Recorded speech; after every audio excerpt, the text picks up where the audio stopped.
Hello. Mic check 1 2 3 4। Hello, mic check. मेरी आवाज जी clear आ जी, रही है? बिल्कुल आ रही है, क्लियर आ रही है। नमस्ते दोस्तों, मेरा नाम श्रीधर है। मैं एक शराबी हूँ। Hi everybody. आज के हाय दिन हाय श्रीधर ईश्वर भाई। की कृपा से और अल्कोहलिक सनस के कार्यक्रम की मदद से मैं शराब नहीं पिया हूँ। आज का विषय है अध्याय दूसरा, इसका एक समाधान है। आ, मैंने सबको रिक्वेस्ट करने के लिए कहा था कि जिनके पास अपनी हिंदी बिग बुक है उसको सामने रखेंगे तो समझने में आसानी होगी। तो मैं हिंदी बिग बुक मेरे सामने रखा हूँ और उसका पेज नंबर 17 है। जिनके पास अंग्रेजी बिग बुक है वो भी अंग्रेजी रख सकते हैं, उसमें ज्यादा पेज नंबर फर्क नहीं है। एक पेज आगे पीछे रहेगा, इसका भी 17 पे ही शुरू होता है, आगे चल के फिर वो चलते रहता है। तो ये 17 से लेकर 29 तक 13 पेजेस का ये चैप्टर है, जिसमें 8 पेजेस जो है वो प्रॉब्लम के बारे में बताया है और 5 पेजेस जो है वो सॉल्यूशन के बारे में बताया है। तो इस अध्याय की शुरुआत मैं शुरू करता हूं अभी। सबसे पहले तो पिंक सिटी ऑनलाइन ग्रुप ने मुझे ये सेवा का मौका दिया, इसके लिए मैं आभारी हूँ। आज की तारीख है 12 जुलाई 2025 और आज का विषय है बिग बुक का चैप्टर दूसरा, इसका एक समाधान है। तो पढ़ता हूं मैं पहले 2 3 लाइन। हम अल्कोहलिक्स अनोनिमस के ऐसे हजारों स्त्री और पुरुषों को जानते हैं जो कभी बिल की भांति ही निराश थे। लगभग उन सभी से अपनी इस समस्या से छुटकारा पा लिया है। उन्होंने अपनी शराब पीने की समस्या सुलझा दी। पहले ही चैप्टर में 3 चीजें कही गई है। एक तो ये है कि इसमें बिल डब्ल्यू की कहानी, जिसके बारे में कल हमें अच्छी तरह से समझाया गया था। तो बिल डब्ल्यू की कहानी का संदर्भ है कि जैसे बिल डब्ल्यू की अवस्था थी वैसे ही हम लोगों की है, इसीलिए हम ये आगे पढ़ रहे हैं, लिखा हुआ है हमारे लिए। दूसरी चीज ये बता रहा है बिल डब्ल्यू साहब इसमें कि हमारी समस्या छूट गई है। तो हम, क्या आप जानना चाहेंगे? हम हर टाइम 12 स्टेपिंग में जाते हैं और 12 स्टेपिंग में जाने के बाद बिल डब्ल्यू ने कहा है चैप्टर 7 में, वर्किंग विद अदर्स में, अपनी कहानी बैठ कहो और चुप बैठो, जहां तक आप आए अल्कोहलिक सनस का उल्लेख मत करो, तो उसको सामने वाले को पूछने दो फिर क्या हुआ। तो वैसे ही बिल डब्ल्यू अभी हमको पूछ रहे हैं कि हमारे समस्या का छुटकारा हमने तो पा लिया, उन्होंने अपनी शराब पीने की समस्या सुलझा ली है। तो साधारणतः कोई भी पढ़ने वाला बंदा दिमाग में पहला ख्याल ये आएगा, अरे भाई तुमको क्या सॉल्यूशन मिला या ये तो बताइए। लेकिन इस चैप्टर की स्पेशलिटी ऐसी है कि बिल डब्ल्यू ने किताब लिखने से 2 साल पहले ये चैप्टर लिखा था। अच्छा, अब हम थोड़ा पार्श्वभूमि देखने की कोशिश करेंगे कि हम सब जानते हैं कि बिल डब्ल्यू साहब चार्ल्स टाउन हॉस्पिटल में एडमिट थे। उसकी डेट जो एडमिशन की है वो है 11 दिसंबर 1934। जो आगे वाली किताब लोगों ने पढ़ी है जिसमें उसका फोटो दिया हुआ है, एडमिशन स्लिप, डिस्चार्ज स्लिप दी हुई है, उसमें 11 दिसंबर 1934। और इस दिन बिल डब्ल्यू बाहर से पी के आ रहे हैं, हाथ में एक बियर बॉटल है और उनको सामने से डॉक्टर सिल्कवर्थ भी आते दिखाई दे रहे हैं। डॉक्टर सिल्कवर्थ को बोलते हैं, हाय डॉक, हाउ आर यू, कैसे हो डॉक्टर साहब। और डॉक्टर साहब का चेहरा उतर जाता है कि अरे भैया, मैंने इसको 3 बार ट्रीट किया, अब ये चौथी बार आ रहा है और ये फुल टाइट है, हाथ में इसका बाटली है। तो एडमिट करने के बाद में बिल डब्ल्यू की पत्नी लुइस डॉक्टर साहब को पूछती है कि इसका विल पावर तो बहुत जोरों में चलता है भैया, जो चाहे वो करता है, जो चाहे नहीं करता है, तो शराब के प्रति इसकी क्या प्रॉब्लम होती है। तो डॉक्टर ने उनको कहा कि ऐसी चीजों में सुधरा हुआ हमने देखा नहीं है, इसका इलाज अकाली मृत्यु या पागलपन है। तो लुइस डिप्रेशन में गई और ये सब बिल डब्ल्यू साहब सुन रहे थे। और उसका पुराना जो इतिहास है वो कल हमने बिल डब्ल्यू की कहानी में सुना है। बिल डब्ल्यू ने उस वक्त ये सोचा कि मैं ईश्वर को नहीं मानता हूँ, मैं बुद्धि प्रामाण्यवादी हूँ, मैं विज्ञानवादी हूँ, लेकिन ये मेरे को एबी थैचर आके मिलके गया है, मैं वहाँ ऑक्सफोर्ड ग्रुप में जाके आया हूँ और ये क्या क्या बता रहे हैं मेरी समझ में नहीं आ रहा है, लेकिन अब मरता क्या नहीं करता, मेरे पास दूसरा कोई इलाज नहीं है। इसीलिए हे ईश्वर, अगर तू है तो तेरा स्वरूप मुझे दिखा दे। और अपने घुटनों पर आके बिल डब्ल्यू साहब अपने खटिया के बाजू में, हॉस्पिटल बेड के बाजू में बैठ जाते हैं। और उन्होंने कहा है कि वो चमत्कार जैसा हुआ, प्रकाशानुभव हम कहते हैं, ठंडी हवा आने लगी, सफेद प्रकाश दिखाई दिया इत्यादि। लेकिन बिल डब्ल्यू ने कभी भी इसका ज्यादा जिक्र नहीं किया है। बिल डब्ल्यू ने हमेशा जिक्र किया है वो 10 जून 1935, जिसमें डॉक्टर बॉब ने आखिरी शराब पी, और जो कड़ी, दो बंदे मिलकर के एक कड़ी बन जाती है, उसी का उल्लेख ज्यादा करके किया है। तो 10 जून 1935 को डॉक्टर बॉब आखिरी शराब पिए। उसके बाद में दोनों भी अपने अपने गांव में, एक्रोन में और न्यूयॉर्क में शुरुआत करते हैं, लोगों को बताने की कोशिश करते हैं। और फिर 1937 में, 1937 में ये दोनों फिर एक बार मिलते हैं और सोचते हैं कि अभी क्या करना है भैया आगे चल के। तो आगे चल के बिल डब्ल्यू के दिमाग में तीन आइडिया आई हुई है। एक आइडिया है, एक किताब लिखना है। दूसरी आइडिया है मिशनरीज रखना है, जैसे मेडिकल रिप्रेजेंटेटिव फार्मा कंपनी के रहते हैं, या आजकल तो सभी कंपनी अपने एजेंट रखते हैं, उसी तरह से मिशनरी रखना है। और तीसरा है अस्पताल खोलना, सिर्फ बेवड़ा लोगों के लिए एक अलग से हॉस्पिटल खोलना। ये उनका आइडिया था। तो डॉक्टर बॉब के गांव वाले जितने भी सदस्य थे, उन्होंने कहा कि भैया ये पैसा वैसा तो हमसे नहीं होगा, ये हॉस्पिटल बिस्पिटल तो क्या बोलता है, हमको समझ में नहीं आता है। तो तू एक काम करना, सबसे पहले किताब के बारे में सोचना। ये पैसा कहाँ से जमा करना हॉस्पिटल के लिए, मिशनरी के लिए, ये तू जाके उधर देख लेना, हम तेरे को सपोर्ट करते हैं। डॉक्टर बॉब भी शुरू में जरा नहीं तैयार थे, लेकिन चर्चा करके उन्होंने कहा कि ठीक है हम मानते हैं, लेकिन सबसे पहले बिग बुक की या किताब की शुरुआत करेंगे। और ये सोच के बाद में जब बिल डब्ल्यू साहब घर पे न्यूयॉर्क में आते हैं, तो वो दो चैप्टर लिखते हैं। वो दो चैप्टर थे, बिल स्टोरी और देयर इज अ सॉल्यूशन। ये किताब लिखने का दिमाग में आइडिया आने के बाद में बिल डब्ल्यू साहब प्रिंटर के पास जाते हैं और सब पूछ के आते हैं कितना पैसा लगता है, क्या करना पड़ेगा, कितना पेजेस देना पड़ेगा, क्या भाव होता है, कितना प्रॉफिट होता है, ये सब पूछ के आए। और उसके साथ में और एक चीज बिल डब्ल्यू साहब ने की थी, वो थी वो रीडर्स डाइजेस्ट के पास गए थे। रीडर्स डाइजेस्ट एक मैगजीन है, हम लोग सब जानते हैं, आज भी चालू है, तब भी चालू थी। स्टैंडर्ड माना जाता है कि कोई भी नई किताब आती है तो उसमें उसका परीक्षण आता है। तो वो जाके बोलता है कि ऐसा मैं बेवड़ा हूँ और मैं किताब लिखता हूँ। तब तो अल्कोहलिक एनोनिमस वगैरह कुछ था ही नहीं, नाम नहीं था, किसी को मालूम था। लेकिन कोई एक रीडर्स डाइजेस्ट का बंदा इनको एंटरटेन करता है और बोलता है कि ठीक है भैया, तू ये रख देना मेरे पास, मैं I will go through this, मैं इसमें पढ़ता हूँ, और बाद में जब तेरी किताब छाप के आएगी तो मेरे को कॉपी दे देना, और मैं उसको ये करूंगा, परीक्षण करूंगा उस किताब का। बाद में कहानी बदली हो जाती है, वो जो बंदा था वो कहीं दूसरा ही बंदा था। बाद में ये लोग बोलते नहीं नहीं, हम लोग को ये ऐसा बेवड़ा लोग का किताब के ऊपर नहीं परीक्षण करते, चलो भागो, तो भगा दिया था। लेकिन बिल डब्ल्यू ने एक तरफ रॉकफेलर के पास बैठ के पैसा लाने की कोशिश की, और रॉकफेलर जूनियर साहब ने बोला कि नहीं भाई, money will spoil all this thing, तो पैसे से ये सब चीज खराब हो जाएगी। और फिर बिल डब्ल्यू ने लिखना शुरू कर दिया।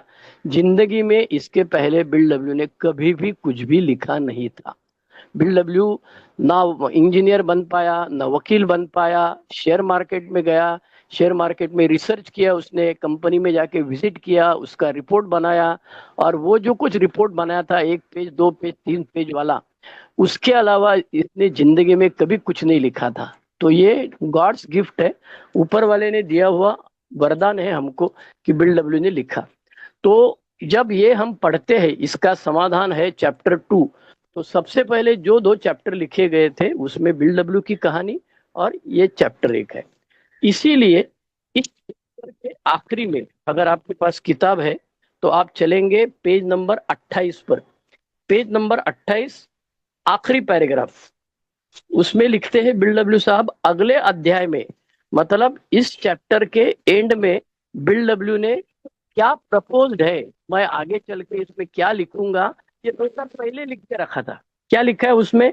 अगले अध्याय में हमने शराबीपन की बीमारी जैसे हम उसे समझते हैं की व्याख्या की है। मतलब आगे चल के हमारा जो प्रकरण तीसरा है, मोर अबाउट अल्कोहलिज्म, इसका शराबीपन के बारे में कुछ और जानकारी ये दिया है। और उसके अगले अध्याय में हमने अज्ञेयवादी के बारे में बताया है, मतलब प्रकरण चौथा आया। फिर उसके बाद में लिखते हैं कि इसके बाद स्पष्ट निर्देश दिए हुए हैं जो यह बताते कि हम शराबीपन के रोग से कैसे ठीक हुए। मतलब जो हम चैप्टर 5 कहते हैं कि हाउ इट वर्क्स, यह कैसे असर करता है। और उसके बाद में क्या तो कहाँ चैप्टर बनाने थे वो बिल डब्ल्यू के दिमाग में तभी नहीं था। ये अपने आप एक एक बनते गए, into action, more about alcoholism, this, to wives, to employers, family afterwards, ये सब बाद में बनते गए दिमाग। इसीलिए बिल डब्ल्यू साहब ने पेज नंबर 29 परिच्छेद दूसरे में कहा है, उसके पश्चात 42 व्यक्तिगत कहानियां है। तो अब ये है कि फर्स्ट एडिशन में 42 थी, सेकंड, थर्ड, फोर्थ, जैसे जैसे वक्त बदलते गया जिन लोग पिए या जो इरेलेवेंट थे उनकी कहानियां निकाल दी और नए नए सिरे की कहानियां बता दी गई है। तो बिल डब्ल्यू साहब ने ओनली यही एक चैप्टर है जिसमें आगे चल के 3-4 चैप्टर के बारे में या ये किताब के बारे में लिखा है, क्योंकि ये चैप्टर सबसे पहले लिखा गया था। बाकी प्रीफेस और डॉक्टर्स ओपिनियन और बाकी सब चैप्टर ये सब बाद में लिखे गए, जिसकी चर्चा बिल डब्ल्यू साहब हमेशा अपने ग्रुप में जाके करते थे। फिर लोगों के सुझाव आते थे, फिर सुझाव के बाद में उनके साथ में ये बैठ के सब चर्चा करके, जो आजकल ये क्या बोलते हैं उसको, 2,000 रुपए की एक किताब है, मैंने देखी है, मेरे पास नहीं है, गैली बोलते हैं उसको। ये प्रिंटर के पास जाने से पहले जो कॉपी दी जाती है जिसमें काट पीट करके बाजू बाजू में बिल डब्ल्यू ने क्या क्या लिखा हुआ है, जो बदलाव करने के लिए लोग बोले थे। तो ऐसी तरह से ये चैप्टर बना है। अब जैसे मैंने पहले बताया कि ये 13 पन्ने का चैप्टर में 8 पन्ना प्रॉब्लम के बारे में बताया, 8 पन्ना सॉल्यूशन के बारे में बताया। तो पहले सबसे पहले मैं शुरुआत करता हूँ सॉल्यूशन, और मैं जाता हूँ पेज नंबर 28 पर, परिच्छेद तीसरा। इसमें बिल डब्ल्यू साहब लिखते हैं, अमेरिका के एक प्रसिद्ध मनोवैज्ञानिक विलियम जेम्स ने अपनी पुस्तक वैरायटीज ऑफ रिलीजियस एक्सपीरियंस में धार्मिक अनुभवों के बताते हुए लिखा है कि ईश्वर तक पहुंचने के अनेक मार्ग है। अच्छा, अब इस पैराग्राफ में या आने वाले 2 पैराग्राफ में बिल डब्ल्यू ने ये किताब का उल्लेख क्यों किया है, इसको हमें देखना पड़ेगा, जो यहाँ डिटेल में नहीं दिया हुआ है, लेकिन आगे चल के पासिटॉन में भी आया है, ए कम्स ऑफ एज में भी आया है, बाद में वैरायटीज ऑफ रिलीजियस एक्सपीरियंसेस के बारे में बहुत सारे लोगों को अपना मत लिखने वाले, अनुभव बताने वाले कई सदस्यों ने एक रेफरेंस में भी लिखा है। अब मैंने आर्टिफिशियल इंटेलिजेंस का सहारा लिया थोड़ा, ये भाई भाई साहब कौन है, ये डॉक्टर है कि नहीं, पहले तो ये मुझे डाउट था। तो सबसे पहली बात ये मुझे मालूम पड़ी कि ये भाई साहब डॉक्टर थे और एमडी थे, लेकिन ये प्रैक्टिस करने वाले डॉक्टर नहीं थे। तो ये पढ़ाने वाले डॉक्टर थे, मतलब एकेडमिशियन थे। उनकी पैदाइशी 1842 की है, 1842, और उनका देहांत 1910 में हुआ है, और 1902 में ये किताब आई है। अच्छा, ये किताब में क्या है? अच्छा, मुझे ये किताब, मैं जब छोटा था अल्कोहलिक्स अनोनिमस में 2, 4, 5 साल, तब मेरे को किसी ने दिया था, सतीश एम करके हमारे थाना के सभासद थे, अब वो नहीं रहे दुनिया में, ईश्वर उनकी आत्मा को शांति दे। उन्होंने मुझे ये पढ़ने के लिए दिया था, मैंने कोशिश की लेकिन मुझे से नहीं हुआ, क्योंकि ये 1902 वाली प्रिंट थी, तो दाऊ दाय ये सब था, तो अपने भेजे के सर के ऊपर बाउंसर गया, छोड़ दिया मैंने। लेकिन आज आर्टिफिशियल इंटेलिजेंस बताता है कि इसमें क्या है भैया। तो lectures delivered eight Edinburgh university, okay, Edinburgh university नाम की जो यूनिवर्सिटी है, जिसमें इन भाई साहब ने, डॉक्टर साहब ने लेक्चर्स दिए हैं। अच्छा, इन लेक्चर्स में क्या किया है उन्होंने? तो examines various aspects of religious experience, आध्यात्मिक अनुभव या धार्मिक अनुभव जो होते हैं उनका साइकोलॉजी के दृष्टि से विश्लेषण किया है। क्योंकि ये जो किताब लिखी है, ये जो लेक्चर्स दिए हैं, वो बेस्ड ऑन केस स्टडी है, मतलब उनके पास अनुभव थे, उनके पास डेटा था, जिसके सहारे उन्होंने क्या किया था कि 3 तरह के एक्सपीरियंस होते हैं। एक है कन्वर्शन, मतलब आमूलाग्र बदल।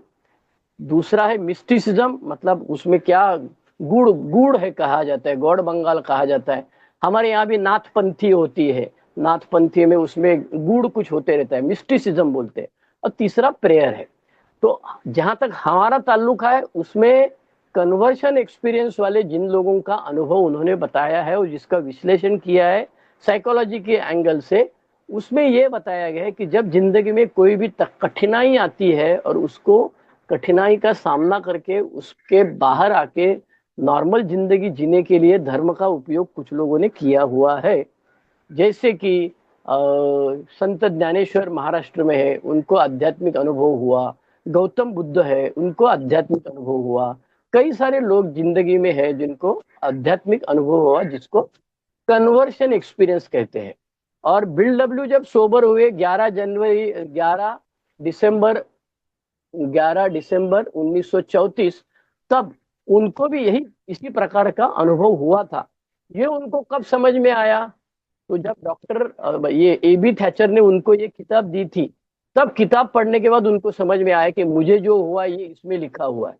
लेकिन इससे ज्यादा चीज मुझे एक अच्छी लगती है, वो ये है कि जब डॉक्टर सिलकोवर्थ को बुलाया गया और डॉक्टर बिल डब्ल्यू ने कहा कि मुझे ऐसा ऐसा हो रहा है, अगर डॉक्टर सिलकवत ने बोला होता, अबे तेरे को हेलुसिनेशन भास हो रहे हैं, चुपचाप सो जा, मैं एक इंजेक्शन मारता हूं, तू सो जाएगा, और उसको सेडेटिव देते थे, तो हम लोग भी सोए रहते थे आज। लेकिन जो कि डॉक्टर सिलकवत को मालूम था कि ऐसा कुछ तो होता है कुछ लोगों के बारे में, जिससे उनका जो प्रॉब्लम है उससे वो बाहर निकलते हैं। तो डॉक्टर सिलकवर्थ ने उनको कहा, Bill, better hang on to it. जो तुझे हो रहा है ना, उसको पकड़ के रखो तुम। उसको सोने का दवा नहीं दिया, नींद का दवा नहीं दिया, उसको बोला जो हुआ है ना, उसको पकड़ के रखो तुम। क्योंकि डॉक्टर सिलकवर्थ को भी मालूम था कि कुछ तो कन्वर्शन एक्सपीरियंस होता है। अब ये कन्वर्शन एक्सपीरियंस हम पढ़ने वाले सब लोगों के बारे में तो होने से रहा, बराबर है। हमारे इतने भाग्य पुण्य कहा कि हमको ये कन्वर्शन एक्सपीरियंस हुए। लेकिन हैरी टाइबाउट की जो आर्टिकल है, उसमें हैरी टाइबाउट ने ये लिखा है कि कन्वर्शन एक्सपीरियंस 2 प्रकार के होते हैं। एक होता है फ्लैश वाला, जैसे बिल को हुआ था, और दूसरा होता है एजुकेशनल वैरायटी। एजुकेशनल वैरायटी मतलब पहली कक्षा से दूसरी कक्षा में फेल हो गया तो फिर दूसरी कक्षा में बैठना है भैया 1 साल, और फिर तीसरी कक्षा में जाना है। स्लिप हो गया तो वापस पहले 90 दिन करो भाई, 1 day at a time, back to basics. Sober जीना किताब पढ़ लो फिर से एक बार, नए सिरे से स्पॉन्सर के पास बैठो, ये सब हमको करना पड़ता है। तो वैरायटीज ऑफ रिलीजियस एक्सपीरियंसेस का उल्लेख इस किताब में, इस चैप्टर में बिल डब्ल्यू ने इसलिए किया है कि नंबर 1 चीज जो यहाँ बताई है कि भैया धर्म तुम्हारा कोई भी रहने दो। ये किताब मैंने सिर्फ क्रिश्चियन धर्म के लिए, लोगों के लिए नहीं लिखी है। तुम्हारा धर्म कोई भी होने दो। बिल डब्ल्यू कहते हैं 28 number page, paragraph number 3, line number 6, हम सारे चाहे किसी भी रंग भेद या जाति के हो, उस परम पिता परमेश्वर की संतान है। हम बड़े साधारण और सुगम नियमों के आधार पर उनसे उनसे मतलब ईश्वर से संबंध प्रस्थापित कर सकते हैं। अलग अलग धर्मों से जुड़े हुए लोग यहाँ महसूस करेंगे कि इसका विश्वास या धारणा को ठेस नहीं पहुंचेगी। तो सबसे पहली चीज जो सॉल्यूशन ये चैप्टर में बताने जा रहा है, उसमें एक उसने क्लियर कट कह दिया कि भैया तुमको धर्म की शरण में आना पड़ेगा, या ईश्वर की शरण में आना पड़ेगा, या तुमको कुछ ना कुछ तो होने से जिससे प्रोफाउंड पर्सनालिटी चेंज होगा, ये तुम करो। लेकिन इसमें बिल डब्ल्यू साहब को जो अपेक्षित स्पिरिचुअल एंगल है, वो रिलीजन वाला एंगल है ऐसा जरूरी नहीं है। इसके बारे में हम आगे चल के फिर एक बार चर्चा करें। दूसरा जो सॉल्यूशन दिया है इसमें, वो है पेज नंबर 26, हिंदी किताब, पैराग्राफ नंबर 2, जिसमें लिखते हैं बिल डब्ल्यू साहब, अमेरिका का एक व्यापारी जो योग्य, बुद्धिमान और अच्छे आचरण वाला था, कई साल अस्पताल में भटकता रहा। अब कम से कम 2-2.5 पेजेस ये बंदे का वर्णन इन्होंने किया है। कौन है ये बंदा? तो जिसका आगे चल के उल्लेख हमको मालूम पड़ता है, उसका नाम है रोलैंड एच। ओके। ये रोलैंड एच कौन था? तो अमेरिका का बिजनेसमैन था। वो क्या प्रॉब्लम क्या थी? शराब ज्यादा पीता था। फिर सॉल्यूशन के लिए कहाँ गया? डॉक्टर कार्ल यूंग नाम के यूरोप के बड़े साइकेट्रिस्ट थे, उनके पास गया। उनके पास कई दिन तक रहा और उन्होंने उसको समझाया कि भाई बेवड़ा पीने के पहले तेरे दिमाग में ऐसा आता है, फिर तू ऐसा करना चाहिए, ऐसा नहीं करना चाहिए, तू ये करने से ये होगा, वो करने, ये सब उसको समझा देते हैं कि तेरा मन कैसे चलता है और उसको सही रास्ते पे कैसा लाना है। ये सब साइकेट्री के हिसाब से उसको समझा देते हैं। भाई साहब घर जाते हैं और जैसे हम रिहैब से बाहर निकलने के बाद टाइट होते हैं, वैसे भाई साहब वापस घर जाके अमेरिका में पिए। अब वो जाके वापस डॉक्टर के पास आते हैं और डॉक्टर को पूछते हैं, अरे भाई मैं वापस क्यों पिया? उसने डॉक्टर से प्रार्थना की कि वह उसके बारे में सारी सच्चाई बताया और उसका जवाब मिल गया। डॉक्टर के अनुसार उसकी हालत काफी निराशाजनक थी। तो डॉक्टर ने कहा, अच्छा ये डॉक्टर कालयूं जो है, उनके साथ उनकी मृत्यु हुई थी 1960 में। उसके पहले बिल डब्ल्यू ने उनके ट्रस्ट को या उनको खुद को एक लेटर लिखा था, जिसके बारे में बेस्ट ऑफ ग्रेपवाइन में उल्लेख किया हुआ है कि डॉक्टर कार्ल यूंग को बिल डब्ल्यू पूछता है, अरे भैया तुमको सब कुछ मालूम था तो वो रोलैंड को क्यों नहीं बताया? तो बोले, रोलैंड को मैं अगर बताने जाता था तो मेरी कम्युनिटी वाले डॉक्टर जात के लोग जो थे वो मुझे पकड़ के पीटते थे, क्योंकि वो बोलते थे तुम क्या कबूल कर रहे हो कि ये हमसे नहीं होगा, लेकिन धर्म के पास जाओ, उसका इलाज है उनके पास। तो तुम ऐसा कबूल कर रहे हो कि विज्ञान के पास इसका इलाज नहीं है। तो सही में विज्ञान के पास इलाज है ही नहीं। आज भी 90 साल के बाद ऐसी कोई दवा नहीं निकली है। कल परसों के क्वेश्चन आंसर सेशन में भी किसी ने पूछा था। तो डॉक्टर साहब ने उनको बताया, पेज नंबर 27 पैराग्राफ नंबर 3। उसने डॉक्टर से पूछा, किसने डॉक्टर से पूछा? रोलैंड एच ने डॉक्टर से पूछा, क्या इसका कोई अपवाद नहीं है? तो क्या ऐसे पी के मर जाना क्या भाई, हमको कोई ऑप्शन है कि नहीं, सॉल्यूशन कुछ है कि नहीं? तो डॉक्टर ने कहा, हाँ, पुराने समय से तुम्हारी जैसे हालत वाले शराबियों में अपवाद होते रहे। यहाँ वहां कभी कभार कुछ शराबियों का ऐसा अनुभव हुए हैं जिन्हें जीवनदायी आध्यात्मिक अनुभव कहते हैं। अब ये जीवनदायी आध्यात्मिक अनुभव बिल डब्ल्यू साहब को 11 दिसंबर 1934 को हुआ था, जिसका जिक्र एबी थैचर ने जो किताब लाके दी थी वैरायटीज ऑफ रिलीजियस एक्सपीरियंसेस में हुआ था, जो डॉक्टर कालियों को मालूम था। इसीलिए डॉक्टर बॉब ने उनको कहा कि यह एक बहुत गहरे भावनात्मक बदलाव और उनको दोबारा व्यवस्थित करने होने की तरह होता है। वे विचार, भावनाएं और व्यवहार जो कभी इन लोगों के जीवन के मार्गदर्शन की शक्तियां थी को अचानक एक तरफ ढकेल देता है। बिल्कुल नई धारणाएं और उद्देश्य उन पर प्रभावशाली होने लगते हैं। यह पद्धति बहुत व्यक्तियों के में सफल रही, पर मैं तुम्हारे जैसे शराबी के साथ सफल नहीं हो पाया। तो डॉक्टर कबूल करते हैं कि मैं हार गया हूँ, मेरा वैद्यक शास्त्र हार गया हूँ। इसीलिए उनको कहते हैं कि जा भाई तू ऑक्सफोर्ड धर्म के साथ में रहने की कोशिश करो। फिर ये रोलैंड एज भाई साहब जो है, वो धर्म का अध्ययन करने के लिए, धर्म के साथ रहने के लिए, उस वक्त ऑक्सफोर्ड ग्रुप नाम का एक अमेरिका में ग्रुप था, जिसमें फर्स्ट क्रिश्चियनिटी का जो सेंचुरी था उसके जो प्रिंसिपल थे उसकी प्रैक्टिस कर रहे थे। और उसके तत्व क्या था? जहां बिल डब्ल्यू जाके आया था, बिल डब्ल्यू की शराब 4 दिन छूटी थी लेकिन वापस टाइट हो गया था। वहां डॉक्टर बॉब तो उसमें 10 साल जा रहे थे ऑक्सफोर्ड ग्रुप में, उनका कुछ नहीं हुआ था। लेकिन उनके प्रिंसिपल्स क्या थे? तो हम जाते हैं पीछे पेज नंबर 25 पर और पैराग्राफ नंबर 2। इसका एक समाधान है, जहां पे इस चैप्टर के जो 5 पन्ने हैं उसमें से सबसे पहले मैं आया हूं। इसका एक समाधान है। क्या समाधान है भैया? बिल डब्ल्यू इस किताब में लिख रहा है, जो समाधान उसको ऑक्सफोर्ड ग्रुप में मिला था, जिसको वैरायटीज ऑफ रिलीजियस एक्सपीरियंस में मिला था, जो कार्ल यूंग ने कहा था रोलैंड एच को, रोलैंड एच ने कहा शेफ और कोबरा को, शेफ और कोबरा ने कहा एबी थैचर को, एबी थैचर ने आके बिल डब्ल्यू को कहा। लेकिन बिल डब्ल्यू ने ये सब माना नहीं, क्योंकि बिल डब्ल्यू विज्ञानवादी था। इसके लिए बिल डब्ल्यू का भगवान से ज्यादा विज्ञान पर भरोसा था। और अब यहाँ पे बिल डब्ल्यू साहब इस किताब में जो पहली बार पढ़ने वाला है उसको प्रेजेंटेशन कर रहे हैं। क्या प्रेजेंटेशन कर रहे हैं? हम में से कोई भी अपने अंदर झांकना मतलब स्टेप 4, इन्वेंटरी। अपने घमंड को कम करने, अपने कमजोरियों को स्वीकार करना। अपने कमजोरियों को स्वीकार करना मतलब क्या है भाई? कन्फेशन करना है, स्टेप 5 लेना है। पसंद नहीं करता है, जो कि इस समस्या का पूर्ण और सफल समाधान के लिए आवश्यक है। तो बिल डब्ल्यू यहाँ कहता है, अक्सर लोग पूछते हैं, आप मीटिंग में कहीं भी जाके पूछो कितने लोगों ने स्पॉन्सर लिया है, हाथ ऊपर करो। कितने लोगों ने चौथा पांचवा कदम लिया है, हाथ ऊपर करो। तो आपको समझ में आएगा कि 12 कदम का प्रोग्राम लेने वाले बहुत कम लोग हैं। अब उनकी संख्या बढ़ रही है। ये जो बिग बुक में जो इतने लगाव वाले, मैं कल देखा 200 आदमी थे भैया। तो मैंने इसके पहले कभी ऑनलाइन ग्रुप में 200 बंदे नहीं देखे थे। तो लोगों को सुनने की इच्छा है, इसका मतलब अल्कोहलिक्स अनोनिमस के सदस्यों में बदलाव हो रहा है।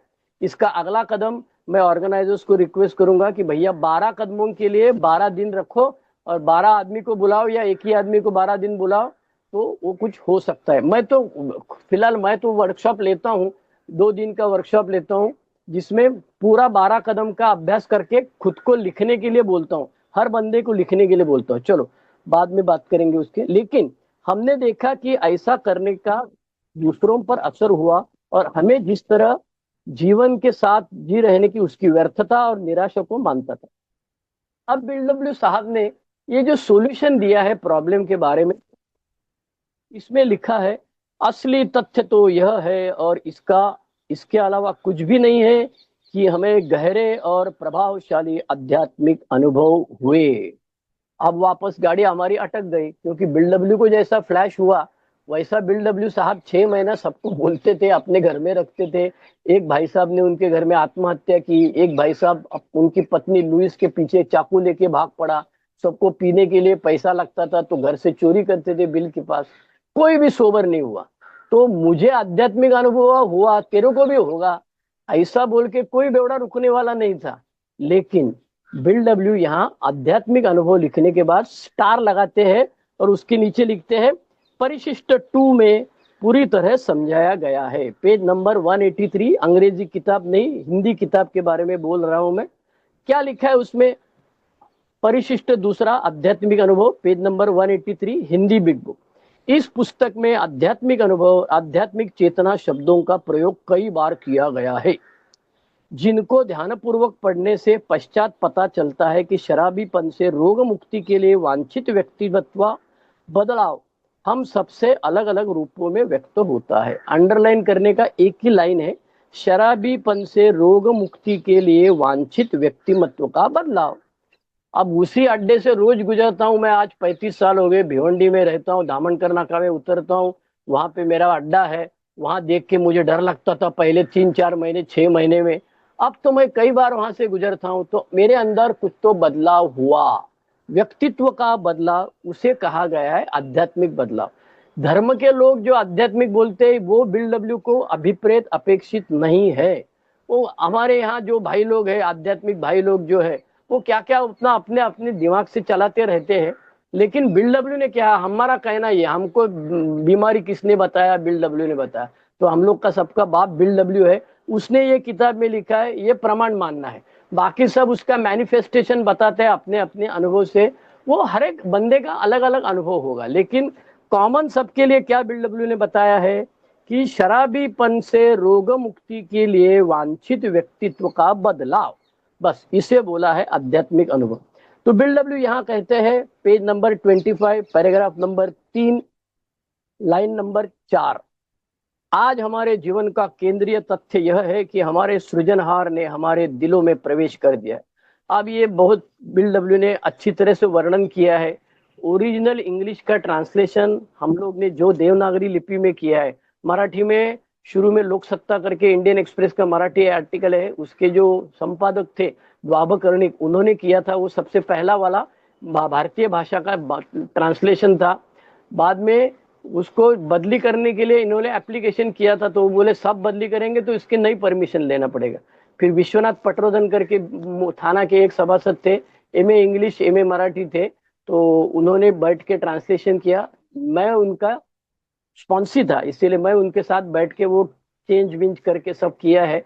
तो इसी तरह से हिंदी में कभी भी तकलीफ आती है समझने में, तो ओरिजिनल इंग्लिश में जाने का, और सबके मोबाइल में गूगल लेंस है, गूगल लेंस पकड़ने का, वो जरा अलग से ट्रांसलेशन देता है। हो सकता है हमारी ट्यूबलाइट जले, या जिनको अंग्रेजी समझता है वो तो अंग्रेजी किताब में देख के तुरंत पढ़ सकते हैं।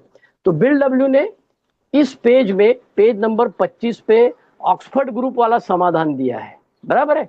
ऑक्सफोर्ड ग्रुप के तत्व क्या था? पहला था एडमिशन, कबूल करना। दूसरा था इन्वेंटरी, मतलब जिसके अपने अंदर झांकना, चौथा कदम बोला। तीसरा था कन्फेशन, पांचवा कदम किसी के पास में कबूल करना। छठा, अगला था रेस्टिट्यूशन, नौवा, आठवां, नौवा कदम। उसके बाद वाला था सर्विस टू अदर्स, मतलब 12वां कदम था। और उसके बाद में था ईश्वर के साथ संपर्क, वो तीसरा और 11वां कदम जो है वो था। ये थे ऑक्सफोर्ड ग्रुप के। फिर बिल डब्ल्यू साहब लिखने को बैठे, अगले वाला चैप्टर के बारे में जब आएंगे जो बंदा बताएगा कि फिर उसमें से निकला हुआ है। कई सारे साइकेट्रिस्ट और कई सारे धर्मगुरुओं के साथ बिल डब्ल्यू ने बात की है, और तब के सभासदों ने बात की है, और बाद में ये बिग बुक बनाया है।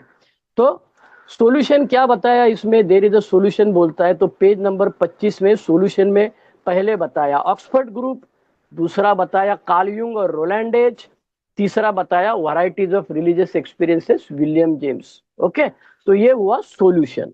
अब मैं जा रहा हूं, प्रॉब्लम क्या है भाई, जो हमारी सबकी प्रॉब्लम है, तो प्रॉब्लम के बारे में बताया है। मैं आता हूं आगे फिर वापस पेज नंबर 17 पर।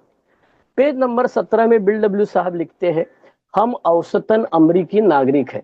जब ये किताब के बारे में, या ये दो चैप्टर जब लिखे, तो उसके दिमाग में ये थोड़ी आइडिया था कि 90 साल भी जिंदा रहेगी, फिर मैं जीएसओ कॉन्फ्रेंस बनाऊंगा, फिर 12 स्टेप्स आएंगे, 12 ट्रेडिशन, ये सब दिमाग में कुछ नहीं था। उसको कुछ तो करना था। उसको इतना मालूम था कि जो मुझे मिला है वो आखा दुनिया में स्प्रेड होना चाहिए, और उसके लिए कुछ तो करना पड़ेगा। वॉशिंगटोनियन सोसाइटी जैसे ये संस्था, मरना नहीं चाहिए, ये उसने अपने जिंदगी का उद्दिष्ट बना के रखा था। पास इट ऑन के बाद में जो टाइप करने वाला बंदा था वो बोलता है कि ये बंदे ने अपने लिए कुछ किया ही नहीं है, जो कुछ किया है सब अल्कोहलिक सनस के लिए किया है। तो इतना त्याग उन्होंने अपनी जिंदगी का करके हमारे लिए ये सब बना के रखा है। अब दुर्भाग्यपूर्ण बात है कि लोग बोलते हैं अरे पीने वाले नहीं, पढ़ने वाले पीते हैं, पढ़ने वाले ज्यादा काटते हैं, क्या क्या बोलते रहते, तो बोलने दो, कोई प्रॉब्लम नहीं। लेकिन अभी अल्कोहलिक सनस बदल रही है, क्यों? तो रिहैब सेंटर में से जो आता है बंदा, वो तो चौथा कदम, स्पॉन्सर, काउंसिलर, ये सब वर्ड सुन के तैयार होके ही आता है। तो यहाँ पे जो पुराने बंदे हैं, जो ट्रेडिशन 2 में लिखा हुआ जिनका वर्णन किया हुआ है, परंपरा दूसरी में कहा गया है बिल डब्ल्यू ने, तो ये जो बंदे हैं इनको हटने के लिए थोड़ा टाइम लगा, लेकिन अब इसकी शुरुआत हुई है। तो बिल डब्ल्यू साहब कहते हैं, इस संस्था में देश के सभी वर्ग और व्यवसायों के साथ कई राजनीतिक, आर्थिक, सामाजिक और धार्मिक पृष्ठभूमि का प्रतिनिधित्व करते हैं। हम लोग एक तबाह हुए जहाज के बचे उन यात्रियों की तरह है। अब मेरे को समझ में नहीं आया कि ये जहाज से डूबने वाले लोग जो है उसके बारे में बिल डब्ल्यू उल्लेख करता है। तो मैंने समझा कि ये तो एडी रेकन बेकर की स्टोरी बताता है, जो 12/12 में बताई है। इसके लिए मैं आर्टिफिशियल इंटेलिजेंस के साथ गया, चैट जीपीटी के पास गया, तो वो बंदे ने बोला एडी रेकन बेकर तो 1945 में हुआ था, और किताब लिख रही 1935 में। तो फिर मैंने किसी को पूछा, भाई सीनियर बंदे को, कि ये 1935 में जहाज वाला कैसा बोलता है? तो उन्होंने कहा कि अरे बिल डब्ल्यू साहब ये वॉर में थे, युद्ध में थे, तो उनको हवाई जहाज, ये जहाज में बैठना, दूसरे किनारे निकलना, ये सब उनको मालूम था, जहाज कैसे डूबता है। और जहाज के ऊपर वो एक बार जोर से चिल्लाते हैं, तब सब लोग सुनते हैं, तब उनको समझ में आता है यार, अरे अपने ऑर्डर तो सब लोग सुनते हैं। तो बिल डब्ल्यू साहब को जहाज के बारे में मालूम था कि जहाज डूबते वक्त जितनी भी लकड़े का डंडा मिलेगा, टुकड़ा मिलेगा, उसको लटक के जो रहते हैं, वो लोग ज्यादा होशियारी नहीं मारते, अपना अपना देख भाई, ऐसा नहीं चलता है, सबका ख्याल रखना पड़ता है। तो जो ट्रेडिशन 1 में बताया गया है वही बिल डब्ल्यू साहब ने, हम लोग एक तबाह हुए जहाज के बचे उन यात्रियों की तरह है, ऐसा बताया है। जो बचाव के तुरंत बाद बचाव जहाज में सवार है, जिनमें गहरी मित्रता, खुशी और प्रजातांत्रिक भावना व्याप्त है, जो पूरे जहाज में फैली हुई है। अब आगे चल के BW, तो ये जो सॉरी, ये जो बताया है ये एडी रेकनबेकर का नहीं है, ये जनरल बताया हुआ है। ओके। और BW साहब आगे कहते हैं, हमें एक साझा समाधान मिल गया है और जो शराबीपन की बीमारी से ग्रस्त है उनके लिए इस पुस्तक का यह प्रमुख संदेश है।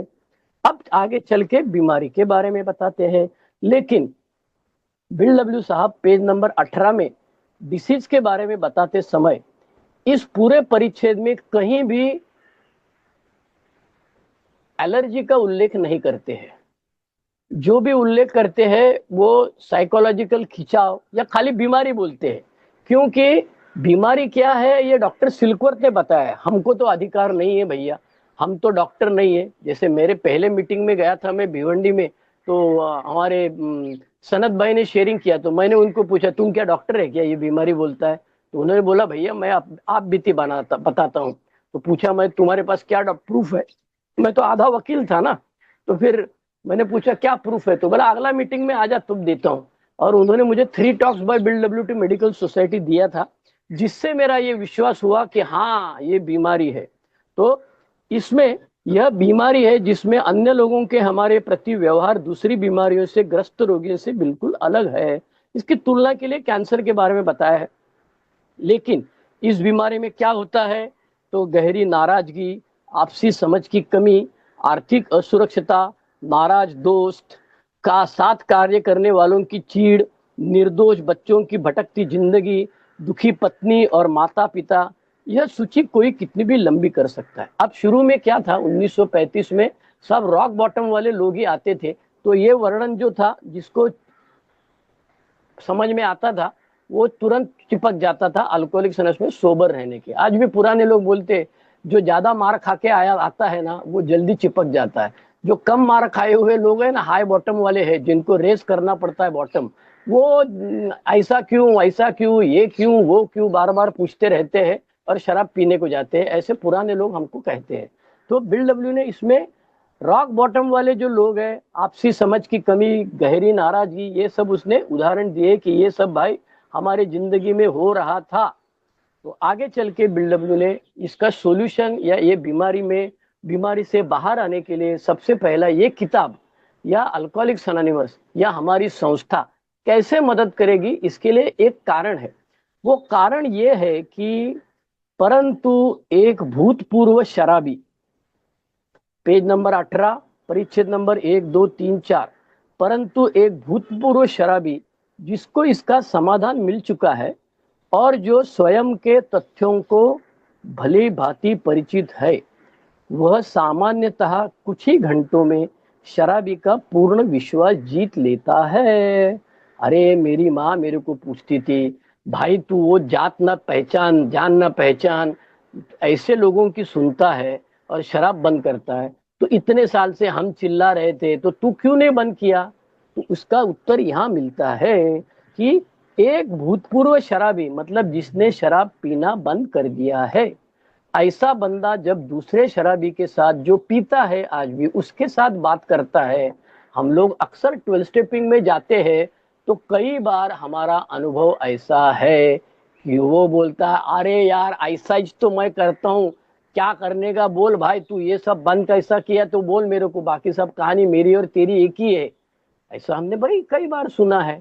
नया बंदा जो आता है 12 स्टेपिंग करने के बाद में पहली बार मीटिंग में आता है, तो उसकी पत्नी उसके साथ रहती है, उसका बच्चा उसके साथ रहता है, और वो छोटा सा बच्चा जो रहता है 5-10 साल वाला, वो अपने मम्मी का हाथ दबाता है और सामने वाला बंदा बोलते रहता है बीमारी क्या है, अपने अनुभव बताता है। वो सामने वाला बच्चा जो बैठा है वो माँ का हाथ दबाता है, वो हाथ दबा के ये कहता है कि मम्मी हम लोग सही जगह पे आए हैं, पापा का शराब पीने का तरीका यही है। तो ये क्यों होता है? सामान्यतः कुछ ही घंटों में शराबी का पूर्ण विश्वास तय जीत लेता है। अब ये हिंदी में इटैलिक्स में दिया है, अंग्रेजी में बोल्ड में किया हुआ है। जब तक ऐसा तालमेल विकसित न हो तब तक शराबी के रोग मुक्ति के लिए कुछ विशेष प्राप्ति नहीं की जा सकती। हम लोग अल्कोहलिक में कई लोग देखते हैं कि जो मीटिंग में आते हैं और तुरंत भाग जाते हैं ना, किसके साथ बात करते हैं, कुछ नहीं कुछ नहीं कुछ नहीं। तो हम लोग, मेरा एक स्पॉन्सर कहता था वो तालाब में बाजू बाजू से तैरने वाला बंदा है, अंदर डुबकी नहीं मारता है अल्कोहलिक्स एनोनिमस में, तो वो अपने बारे में किसी को बोलता नहीं, किसी को कुछ पूछता नहीं है, ये सब करता है। तो अल्कोहलिक्स एनोनिमस में बिल डब्ल्यू ने उसका इलाज बताया है। जब तक तुम घुल मिल नहीं जाओगे किसके साथ में, अल्कोहलिक्स एनोनिमस और उनके सदस्यों के साथ में, तब तक रोग मुक्ति के लिए विशेष कुछ प्राप्त नहीं किया जा सकता है।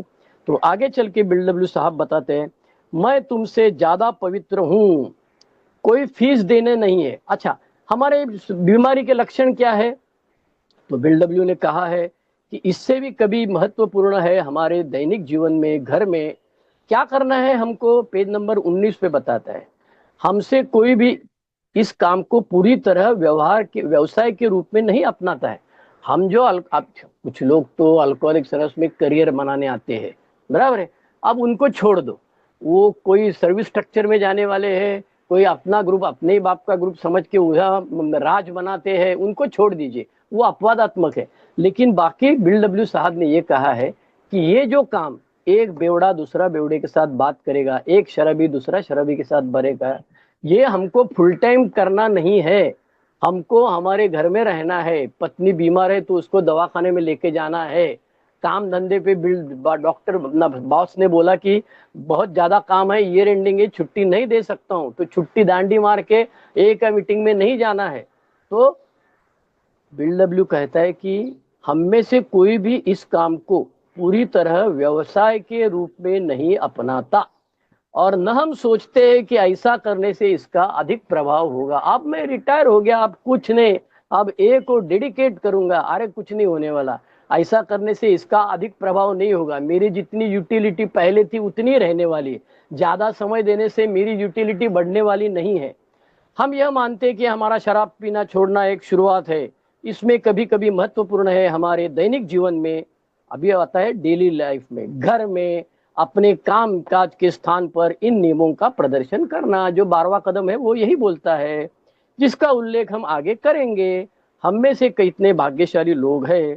तो आगे बिल डब्ल्यू साहब कहते हैं, इसलिए हम इस निष्कर्ष पर पहुंचे कि हमने समस्याओं का जिस रूप में देखा है उन्हें एक ऐसी पुस्तक के रूप में प्रकाशित करेंगे जिसकी पहचान गुप्त रहे, बराबर है, एनोनिमिटी के बारे में उसने तब से बताया हुआ है। हम कोई ऐसी पुस्तक लिख पाए जिसमें बहस या तर्क का कोई आधार न हो, ऐसा क्यों वैसा क्यों ये सब नहीं बनता है। तो बिल डब्ल्यू साहब ने पेज नंबर 20 पे बीमारी के बारे में बताया है कि आप अपने आप से, पेज नंबर 20 पैराग्राफ 2, आप अपने आप से पहले यह प्रश्न पूछ चुके होंगे कि हम सारे शराब पीने वाले इतने ज्यादा बीमार कैसे हुए। निश्चित ही आप यह जानने के लिए भी उत्सुक होंगे कि हम विशेषज्ञों की राय के विपरीत मन और शरीर की ऐसी निराशाजनक स्थिति से कैसे उबर पाए हैं। तो तुम जानना चाहोगे भाई, हम बोल रहे हैं ना कि हम 100 लोग जो है हम ये किताब लिख रहे हैं, हमने शराब बंद की है, तो तुमको जानना की उत्सुकता रहेगी, तो हम बताएंगे। क्या बताएंगे हम? मन और शरीर की निराशाजनक स्थिति से कैसे उबर पाए। यदि आप भी शराबी है जो इस रोग का हल ढूंढ रहे हैं, तो आप अपने आप पहले ये सब पूछ रहे होंगे कि मुझे क्या करना होगा, सॉल्यूशन क्या करने गए भाई, ये तो बताओ। तो बिल डब्ल्यू साहब, हम लोग ने बीमारी के बारे में जब हम पीते थे तब हमने क्या क्या बहाने बनाए थे उसकी एक लंबी लिस्ट दी। मैं अकेला भी पी सकता हूँ, जब चाहूं छोड़ सकता हूँ, संभल के पी नहीं सकता है, बियर क्यों नहीं पीते, विस्की मत पियो, इच्छा शक्ति कमजोर है, शराब नहीं छोड़ना चाहता है, इतनी अच्छी लड़की है, उससे डॉक्टर ने कहा कि दोबारा शराब पिएगा तो मर जाएगा। ये सब डायलॉग हमने सुने थे। अब बिल डब्ल्यू पीने वालों के 3 तरीके यहाँ बताता है। एक टाइप 1 है जो बताता है संतुलित ढंग से पीने वालों को अगर उनके पास कोई विशेष कारण हो तो शराब छोड़ने में कोई मुश्किल नहीं आती, जिसको हम हो सकता है सोशल ड्रिंकर कह सकते हैं। दूसरा टाइप बताया, एक विशेष किस्म ज्यादा पीने वाले का भी होता है जिसको प्लान ड्रिंकर या हेवी ड्रिंकर कहा जाता है। और तीसरा टाइप जो पेज नंबर 21 पैराग्राफ नंबर 2, लेकिन तीसरा टाइप बेवड़ा, लेकिन एक असली शराब के साथ क्या होता है। शुरुआत में वह शायद सामान्य रूप से पीने शुरू करे, वह निरंतर बहुत ज्यादा पीने वाला बने या न बने, लेकिन उसके जीवन में एक ऐसा समय आता है जब वह एक बार शराब पीनी शुरू सकता है तो शराब पीने पर नियंत्रण खत्म होता शुरू हो सकता है। तो बिल डब्ल्यू साहब आगे बोलते हैं कि यह व्यक्ति आपने उलझन में डाला हुआ है, नियंत्रण न होने कारण बेतुकी, अविश्वसनीय और दुखद हरकतें करता है, दोहरी जिंदगी जीता है। एक दिन शराब लेने पीने दीजिए, फिर आप देखेंगे कि यह अक्सर घृणा के योग्य और खतरनाक रूप के सामाजिक ही दिखाई देता है। तो बिल डब्ल्यू साहब पेज नंबर 22 पर ऑब्सेशन, मेंटल ऑब्सेशन के बारे में बताते हैं। वह इस तरह का व्यवहार क्यों करता है? यदि उसके सैकड़ों अनुभव बताते हैं कि उसके पहले घूंट का मतलब पराजय और उसके साथ होने वाली कठिनाइयां, बेइज्जती को झेलना, तो फिर वो पहले घूंट क्यों लेता है? अरे ये तो सबको सवाल है कि मेरे दिमाग में कल राड़ा हुआ, कल लफड़ा हुआ, पिताजी ने मारा, हकाल दिया, पुलिस का मार खाया, ये सब याद आता है, फिर भी घंटी बजती है तो मैं जाता ही। ऐसा क्यों भाई? वह पूरी तरह शराब से दूर क्यों नहीं रहता? उसके सामान्य ज्ञान, ये बिल डब्ल्यू साहब कहते हैं कि ये ऑब्सेशन के बारे में लॉजिकल आंसर नहीं है। तो बिल डब्ल्यू साहब कहते हैं हो सकता है कि इन प्रश्नों का कभी उत्तर पूरा न मिल पाएगा। वह इस सनक में रहते हैं कि किसी दिन किसी तरह वह खेल में जीत जाएंगे। एक दिन आएगा, हर कुत्ते के दिन होते हैं, अपना भी दिन आएगा, तुम हमारे रेंज में आओगे, मैं तुमको दिखा दूंगा, शराब बंद करूंगा और तेरे से बड़ा आदमी बनूंगा, तेरे से ज्यादा पैसा वाला बनूंगा। लेकिन बिल डब्ल्यू साहब ने फिर इसका इलाज पेज नंबर 24 परीक्षा परिच्छेद दूसरा जो बोर्ड में दिया है, जो लोग अक्सर मीटिंग में धड़ाधड़ बोलते हैं, तथ्य यह है कि अभी तक अज्ञात कारणों से अधिकांश शराबी अपने मर्जी से शराब पीने की शक्ति गंवा चुके हैं। हमारे पास पहले घूंट पीने के विरुद्ध कोई बचाव नहीं है। हमारे पास इस तरह की कोई बचाव शक्ति नहीं है जो हमें आग में हाथ डालने से रोक सके। और फिर इसके बाद में बताया है कि उसका इलाज क्या है। तो सबसे पहली चीज तो ये है कि मेरी हिंदी इतनी अच्छी नहीं थी, फिर भी आप लोगों ने सुना। दूसरी चीज ये है कि ये मेरा मोबाइल नंबर मैं देता नहीं, मेरा ईमेल आईडी देता हूँ sridharm25@gmail.com, SHREEDHARM25@gmail.com। तो ये चीज हो गई। दूसरी चीज है ऑर्गेनाइजर का आभार मानता हूँ। अब मैं 2 मिनट मेरी कहानी बताता हूँ और खत्म कर देता हूँ। 18 साल का था तो शराब पीना शुरू कर दिया। 29 साल का था तब अल्कोहलिक्स एनोनिमस का message doctor Shrikant Joshi psychiatrist, मेरे पिताजी और भिवंडी ग्रुप के ए फाउंडर मेंबर सुभाष के, इनकी वजह से मेरे को अल्कोहलिक्स एनोनिमस का मैसेज मिला। पहले 5 साल 3 महीने में एक बार चुपचाप पीता था दूसरे के पैसे से। बाद में 6 साल मैं नौकरी करने लगा, अपने पैसे से पीने लगा और अक्खा दुनिया को मालूम पड़े ऐसे पीने लगा। मेरे पिताजी हेडमास्टर थे, मेरी माताजी टीचर उसी स्कूल में शिक्षिका थी, मेरे दादाजी फ्रीडम फाइटर थे और मेरी दादी जो है वो वारकरी, हमेशा महाराष्ट्र में पंढरपुर जाने वाले विठोबा वाले है, माला पहनने वाले, शराब नहीं पीने का, नॉनवेज नहीं खाने का। तो घर में पूजा अर्चा सब चलती थी। हम लोग 4 भाई बहन, 2 भाई 2 बहनें। तो मैं सबसे बड़ा दादा था, बड़ा भाई था और मैं बेवड़ा बन गया। फिर बेवड़ा बनने के बाद में मैं औरंगाबाद जाके पिया, बॉम्बे जाके पिया, बहुत जाके धूम धाना के पी के आया। फिर वाट लगाया, फिर घर में समझा, फिर घर में उनको तो मालूम नहीं, हमारे कोई खानदान में पिया नहीं भाई, तो क्या करने का। तो फिर किसी मेरे चचे पहले मारा, प्यार से समझाया, फिर हकाल दिया, सब कुछ करके दिया, बस स्टैंड पे जाके सोया, ये वो सब नाटक हो गया। और फिर अल्कोहलिक्स एनोनिमस का मैसेज मिला। मैं बोला तैयार नहीं, मैं बेवड़ा नहीं, मैं जाऊंगा नहीं। फिर मैं, मेरा दोस्त जो था हर्षद गोहिल नॉन अल्कोहलिक, वो मुझे पकड़ के मीटिंग में लेके गया। पहला मीटिंग किया 23 सितंबर 1989। वो सनत भाई को पकाया मैंने और बोला प्रूफ क्या है दे दो। फिर वापस एक बार पिया और फिर 10 अक्टूबर 1989 से सोबर हुआ। सोबर होने के बाद में साल 1.5 साल मैं ईमानदारी में प्रोग्राम किया, 12 स्टेप किया, बड़े बूढ़े लोगों के साथ, पुराने लोगों के साथ गया, अनुभव लिया। फिर इनिशियल स्पॉन्सर को छोड़ के स्पॉन्सर के पास गया, फिर चौथा कदम लिखा, फिर 5वां कदम लिया, फिर 8वां 9वां कदम में अमेंड्स करना था, तो जहाँ पैसा चोरी किया था दुकानी में पार्टनरशिप में, उसको पैसा जाके दिया, उसको सॉरी बोल के आया। और फिर जिंदगी अच्छी हो गई। शादी नहीं हुई थी तो शादी हो गई अल्कोहलिक्स एनोनिमस में आने के बाद में। फिर छोटी बच्ची हुई, उसकी बीमारी चल रही थी। फिर मेरा धंधा था, मेरे को अनिल डी, मेरे पहले स्पॉन्सर विश्वनाथ गुरुजी, दूसरे स्पॉन्सर अनिल डी, तीसरे स्पॉन्सर शंकर एल, ऐरोली पुणे, चौथे स्पॉन्सर सुनील के, वरड़ी अभी बदलापुर मुंबई, और अभी पांचवें स्पॉन्सर लिया हूं मैंने। तो ये 5 स्पॉन्सर हुए, तो आहिस्ता आहिस्ता जिंदगी में बदलाव आया। धंधा करता था, अनिल डी ने बताया नौकरी करना, फिर फार्मेसी कॉलेज में प्रोफेसर बन गया, फिर 10 साल के बाद में वो कॉलेज बंद पड़ गया। फिर मैं लॉ में एलएलबी हुआ था, फिर एलएलएम किया, थाना कोर्ट में वकालत की, और 2 साल जूनियर रहा। वह उम्र थी 45 साल भाई अपनी थी, तब 45 साल में ये सब धंधा किया। मरता क्या नहीं करता। घर में माँ और पत्नी ने बताया, तू सोचता रहेगा कि तू बैठेगा और हम तेरे को खिलाएगा तो लात मार के भगा देंगे, हम भी एलानॉन में जाते हैं, हमको सब मालूम है, चलो काम धंधा ढूंढो। तो मैं 2 साल एलएलएम किया। बहुत बेकार था, तो बहुत हालत खस्ता थी, तो नम्र भी था, बहुत सारा ह्यूमिलिटी थी, हम्बल था लेकिन बाद में वापस चर्बी आ गई। फिर मैं थाना कॉलेज में प्रिंसिपल बन गया, फुल टाइम लेक्चरर बन गया, सिद्धार्थ में, अंबेडकर में, फिर बॉम्बे यूनिवर्सिटी में फुल टाइम लेक्चरर प्रिंसिपल 4 बार हुआ। 2020 में रिटायर हो गया। इन द मीन टाइम बेटी की पढ़ाई पूना में हो गई, आइसर इंस्टीट्यूट में, फिर टीआई फर्म में नौकरी किया, फिर पीएचडी किया फ्रांस में, अभी वो इंग्लैंड में है। अभी मैं मंगलवार को जाने वाला था, मेरा फेवरेट चैप्टर था इनटू एक्शन वाला, लेकिन ये बोले वो 15 तारीख को आता है, तो मैं जिस दिन हवाई जहाज में बैठने वाला उसी दिन था वो। तो मैं बोला नहीं भाई दूसरा दिन दे दो, तो भाई साहब ने हमको दे दिया, ये दिन दे दिया, इसके लिए मैं राजेश दादा को आभार मानता हूँ। तो अभी मैं रिटायर हो गया, मेरे को पेंशन नहीं है, लेकिन मैं एलएलएम को अभी भी पढ़ाता हूँ और यूट्यूब चैनल चलाता हूँ।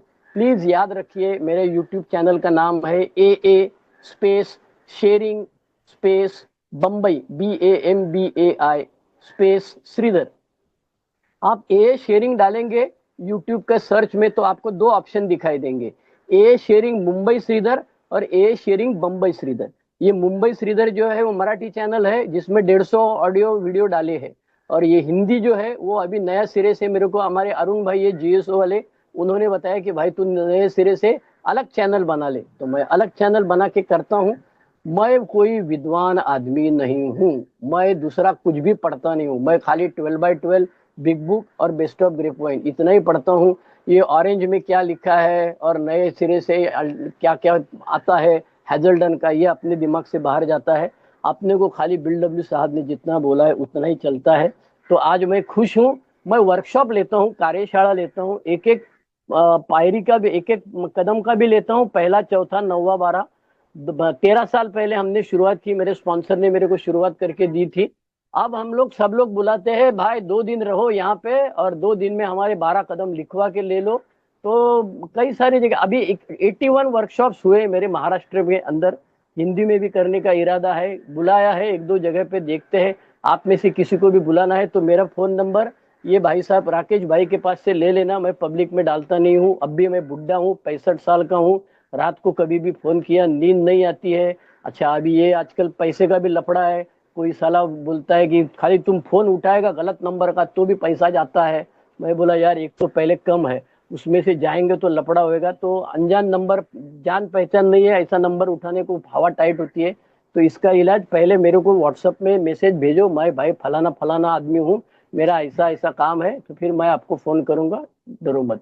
तो मेरे को ये मौका दिया आपने सुनने बोलने के लिए, थैंक यू वेरी मच। मेरा यूट्यूब चैनल जो है उसमें जरूर जाके आप देखिए, ए शेयरिंग बम्बई श्रीधर हिंदी वाला चैनल।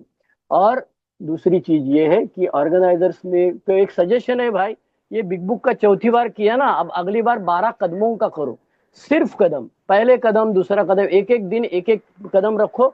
और उसके फायदा क्या होगा, ये खाली सुनने से कुछ नहीं होगा भाई, ये तो श्रवण भक्ति करते हैं, ये बुद्धि विलास है, ये बुद्धि विलास से कुछ फायदा नहीं होने वाला। उससे अच्छा पहला, उसके बाद में ये बुद्धि विलास करने के बाद में अपना स्पॉन्सर ले लो, अपना चौथा कदम लिखना शुरू कर दो। जो 5 साल के अंदर है उनको तो ये जरूर मैं बोलूंगा कि भाई तुमको ये करना ही मांगता है, तभी तुम्हारी सोबराइटी अच्छी रहेगी। वापस पीना नहीं है ना भाई, किसी को भी नहीं पीना है यार। सपने भी नहीं सोचता है कि फलाना फलाना आदमी साला टाइट हो जाए मर जाए तो अच्छा है, ऐसे हम तो कभी सपने भी नहीं किसी के बारे में सोचते। तो मुझे अच्छी जिंदगी जीने का भगवान ने मौका दिया है, क्या माँ बाप की पुण्याई है, क्या मेरी पुण्याई, भगवान जाने क्या है, लेकिन अल्कोहल बेवड़ा हुआ, अच्छा नहीं हुआ, लेकिन बेवड़ा होने के बाद अल्कोहलिक अनोनिमस में आया, ये अच्छा हुआ। ऊपर वाला चाहता है वैसे जिंदगी मुझे जीनी है, thy will be done not mine. तो इसीलिए हमको सबको क्या करना चाहिए, 5 साल के अंदर स्पॉन्सर लेके चौथा पांचवा आठवां नौवां 11वां 12वां कदम करना चाहिए। जो 5 साल के ऊपर है उन्होंने ये सब करना ही चाहिए, लेकिन नहीं किया है तो अभी करो, थोड़ी दिक्कत ज्यादा होगी लेकिन करना जरूरी है। मेरे पास, मैं 25 साल सोबर था तो मेरे पास 35 साल वाला पांचवा कदम लेने के लिए आया था। मैं बोला इतने दिन क्या किया भाई? तो बोलता है ये जब कोरोना हुआ, ऑनलाइन मीटिंग चालू हुआ, तब हमको समझ में आया कि बहुत लोगों ने प्रोग्राम लिया है, हम अकेले ही पांडु ऐसा है कि हमने प्रोग्राम नहीं लिया है। तो क्योंकि सब दुनिया भर के लोगों की सुनने को मिली, नहीं तो पहला क्या है, अपने ग्रुप में कोई बाहर आएगा या हम बाहर जाएगा, इतनी पहुंचती हमारी। अभी तो ये ग्लोबल विलेज हो गया है ना भाई। तो ऑनलाइन मीटिंग की वजह से मेरे को बोला, तो जिंदगी में कभी भी आप कहीं भी शुरुआत कर सकते हैं। अब इतने साल गए, आप कैसे शुरुआत करूं? बिल डब्ल्यू साहब बताते हैं, दो चीजें हैं, अहंकार और डर, ये दो हमको करने नहीं देते आगे, तो उसका सामना करके आगे चलना पड़ेगा। तो 5 साल से कम लोग हैं, जल्दी से जल्दी स्पॉन्सर लीजिए, प्रोग्राम लीजिए। 5 साल से ज्यादा है जिन्होंने प्रोग्राम ऑलरेडी लिया है, तुम्हारा स्पॉन्सिव होना जरूरी है। जब तक तुम्हारे रिस्पॉन्सिव नहीं रहेगा तब तक रिस्पॉन्सिबिलिटी नहीं आएगा। खाली हवा में बात नहीं करने का। जो स्ट्रक्चर सर्विस में जाना चाहते हैं उनकी जिम्मेदारी ज्यादा है, पहले रिकवरी करो। हम बोलते समय बोलता है एकता सेवा मुक्तता ऐसे बोलते हैं, लेकिन असल में वो पहला रिकवरी है, बेस है, बाद में यूनिटी और सर्विस है। सर्विस सबको करना चाहिए, सर्विस के खिलाफ कोई भी नहीं है। लेकिन ये धक्का मार के सर्विस किया जाता है, 3 महीने के अंदर सोबर है, चलो तू भाई ग्रुप का चेयरमैन बन जाओ, उससे ताकत मिलती है, ऐसा वैसा, ये सब बेवकूफ बनाने का धंधा है। ऐसा नहीं होता है। अल्कोहलिक अनोनिमस में बिल डब्ल्यू ने जो बताया वो इसी चैप्टर में बताया, इसका समाधान है। क्या समाधान है? अपने अंदर झांकने का, मतलब चौथा कदम, अपने घमंड को कम करने का, अपनी कमजोरियों को स्वीकार करने का पांचवा कदम, जो कि इस समस्या के पूर्ण और सफल समाधान के लिए आवश्यक है। तो आज की तारीख है 12 जुलाई 2025, शनिचर, शाम को 5 से 6:30 पिंक सिटी ऑनलाइन ग्रुप में मुझे ये सेवा करने का मौका दिया, इसके लिए मैं आभारी हूँ। आज का विषय था, इसका एक समाधान है, there is a solution, chapter 2 Big Book. Thank you, bye bye. Recording बंद करो, सवाल पूछने का है तो पूछ लो। बहुत